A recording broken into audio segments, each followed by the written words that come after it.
Merhaba arkadaşlar, örgümü dediniz kanalıma hepiniz hoş geldiniz. Bu videomda sizlere penye ip ve sakallı ipten yapmış olduğum paspas çalışmasının nasıl yapıldığını anlatmak ve paylaşmak istiyorum. Umarım sever ve beğenirsiniz arkadaşlarım. Şu şekilde görünen bir yapıya sahip. Evde eski penyelerinizden de bu ipleri elde edebilirsiniz. Şöyle göstereyim arkadaşlar. Şu ipi kullandım penye olarak ve bir de şöyle sakallı ipim. Rengi ve renkleri tamamen kendinize ait. Ayrıca tığ iğne denilen, ön tarafı bu şekilde tığ şeklinde, arkası delikli olan bir aparata ihtiyacımız olacak bunu yaparken. Öncelikle şu şekilde penye ipimi alıyorum ve ne ölçüde yapacaksam arkadaşlarım onun boyuna böyle ben 2 kat geçirdim ki biraz daha kalın olsun diye, şu şekilde tutup 2 kat olarak ölçüyorum. Yani bu bir katım oluyor arkadaşlar, bir sıram oluyor. Sonra kaç sıra yapacaksam arkadaşlar şöyle ölçerek başlıyorum. Fazla dikiş olmaması için hani bu işlemi yapıyoruz, fazla şey yapmasın diye. Şu şekilde bu kadar yeterli. Şöyle keseyim ben. Bir miktar da fazla kesebiliriz ki kenarında hani kalsın ve onu içine aktarabilelim diye. Şimdi arkadaşlar bunu yaptıktan sonra bu tığ iğnemizin arkasına hemen böyle geçiriyorum. İp kalın olursa daha güzel oluyor. O yüzden 2 kat yapıyorum bunu. İnce iple de, incesiyle de yapabilirsiniz yani. Şu şekilde farklı farklı renklerde de yapabilirsiniz. Tercih tamamen size kalmış arkadaşlar. Şöyle çekiyorum. Bu penye ip benim hazır bir ip arkadaşlar. Şimdi sakallı ipim de burada. Hemen sakallı ipimi alıyorum ve şöyle kenarından giriş yapıyorum. Bir miktar ip bırakıyorum tabi burada ve bir miktar da şöyle yükseltmeniz gerekiyor arkadaşlar ki bu kalın olduğu için penye ipimiz içinden rahat geçirebilelim. Hemen bakın. Şöyle açarak göstereyim. Sakallı ip yapma sebebim biraz daha böyle yumuşak olması için. Şimdi bunu buradan taktıktan sonra şöyle bir tane yer atlayıp ikincisinden giriş yapıyorum. Üçüncüden çıkartıyorum. Şu ipimi de alttan alayım. Ve buradan çekiyorum arkadaşlar. Böyle biraz yükseliyorum yine.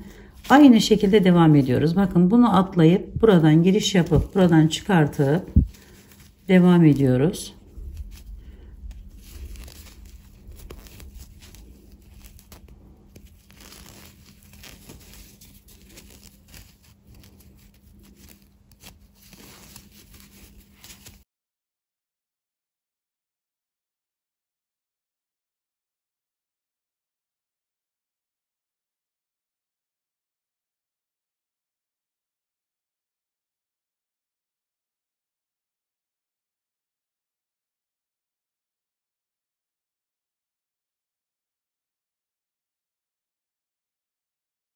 Sona geldiğimizde son yerden de yine bir tane alıyorum bu şekilde.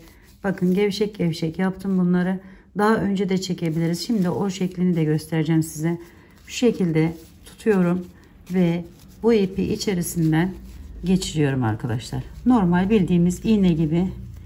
Şöyle ilk başı biraz zor oluyor. Daha sonra kolaylaşıyor arkadaşlar. Şöyle bir geçirdikten sonra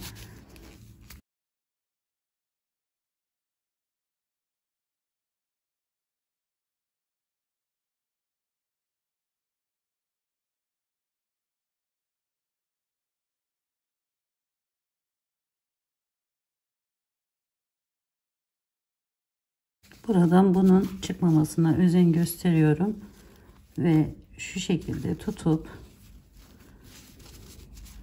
bu kadar bırakabiliriz. Daha sonra onu içine alacağız arkadaşlar. Şöyle yavaşça biraz daha çekelim. Evet. Şimdi birinci sırayı tamamlamış olduk. Bunlar böyle oluyor. Olsun, hiç önemli değil. Daha sonra yaptıkça yukarılara çıktıkça düzeliyor arkadaşlar. Şimdi ikinci sıraya geçelim. İkinci sırada yine aynı, bakın ipim burada. Hemen şuradan giriş yapıyorum. Kenarından atlatarak alıyorum ki kenarı da düzgün dursun diye. Ve bir miktar şu şekilde gevşek bıraktım. Sonra bir atlayıp diğerinden alarak devam ediyorum bu sırayı da. Şöyle göstereyim.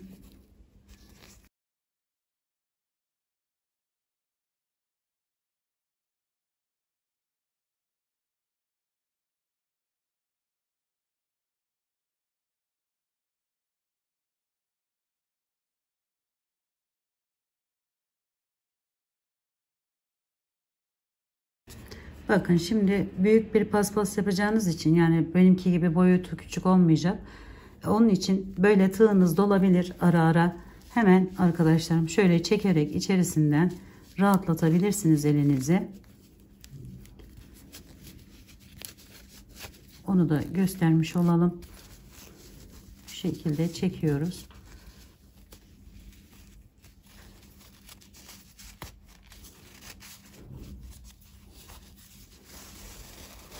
Bakın çektim. Şöyle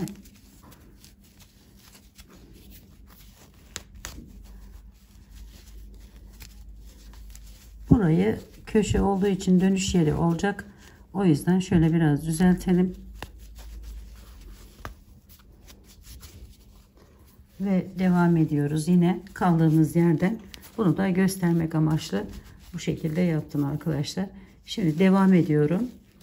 Bakın hiçbir değişiklik yapmadan gevşek gevşek tığıma toplayıp içerisinden geçiyorum.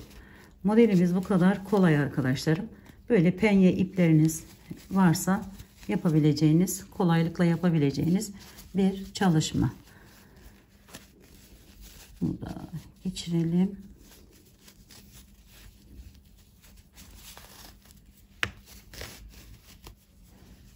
Evet. Şimdi bu kısmı bu şekilde devam ediyor arkadaşlar. Yaptık, tamamladıktan sonra şöyle elinizle zaten düzelttiğiniz zaman bakın buradaki gibi görünecektir. Bir miktarda kenar kısmından bahsetmek istiyorum. Burada bu ipimiz vardı. İlk başladığımız ipimiz. Hemen onu alıyorum şu şekilde ve altından geçiriyorum. Ki bu ilk başlangıç yerini buraya tutturabilmek, sabitleyebilmek için. Önce bunu bir yapalım. Yani dikebilirsiniz ama böyle daha kolayı varken uğraşmayın derim arkadaşlar. Şöyle daha sonra yukarıya doğru çıkartalım. Evet. Şimdi burası dururken şu sakallı iple ben devam ettim. Dilediğiniz her türlü ipi kullanabilirsiniz. Bakın onu aldım buradan. Hemen buradan giriş yapıyorum. Şöyle üzerine alıyorum. Bir daha giriş yapıyorum aynı yerden. Ve küçük bir fıstık şekline getiriyorum. İpim ince olduğu için. Ve bir diğerine geçiyorum arkadaşlar. Yani şu kenara geçiyorum. Oraya da aynı şekilde aldım. Tekrar üzerine alıp bir tane daha devam ediyorum. Şimdi buradan ise bakın bu kenarını da yine aynı şekilde şöyle atlamadan, özellikle köşeleri hiç atlamayın ki burada şey olsun, yani burası kapansın, alttaki halı kaydırmaz gözükmesin arkadaşlarım. Şöyle bir tane zincir de çekebilirsiniz, yani kendinizi rahatlatmak için. Tekrar geri dönüp bir sık iğne yapabiliriz. Hemen geri döndüm yine ve şu şekilde üzerine alarak ters sık iğne tekniğini kullanarak buradan devam ediyorum arkadaşlar. Yani buraya bir şekilde hangi modeli, hangi şeyi kullanacaksanız kullanarak böyle kapatabilirsiniz. Baktınız böyle açıklık kalıyor. Mesela şimdi burada olduğu gibi hemen çevirin arkadaşlar şöyle ve buradan tekrar bir daha geri dönün. Hem bu kenarları kıvrılmaz, kalın olur, hem de böyle açıklıklar olmaz arkadaşlar.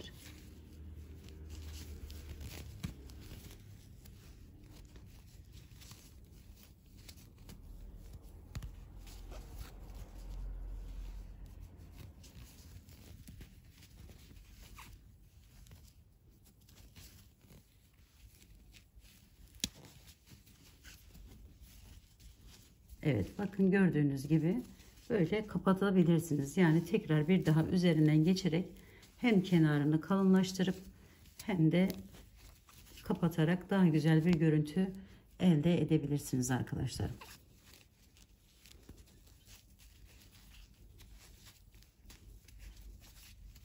Evet. Bakın böyle bir görüntüye sahip oluyor. Burada olduğu gibi.